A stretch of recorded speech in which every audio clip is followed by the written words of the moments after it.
4 fantasy books that I have read recently and whether or not I would recommend. I Will Be Screaming It from the Rooftops. Red City by Mary Lou is going to probably be one of my favorite fantasy books of 2025. This is a contemporary fantasy set in Los Angeles. There is sabotage. There is this wonderfully unique and refreshing magical system. I loved it so much. I listened to the ALC. It's a dual narrated ALC. It was done so well. I loved it. I'm eating it up.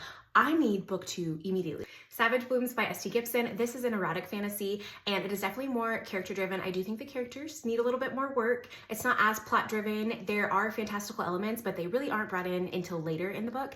And I will say the ending though, the ending had me very intrigued. And this whole time I was like, oh, I didn't know this was a series. It literally says it's a trilogy on the back. But anyways, if you like dark, romantic-y, erotica, I think that you will enjoy this. Gods of Jade and Shadow by Sylvia Moreno Garcia. Finally read this. This is steeped in rich Mexican folklore. I really enjoyed the world building in this book. My main issue was with Cassiopeia, and she is our main female character. Her inner dialogue and her inner thoughts just became a little bit grating. Sylvia Moreno Garcia is such a talented writer, and I really don't honestly think that she could write a bad book.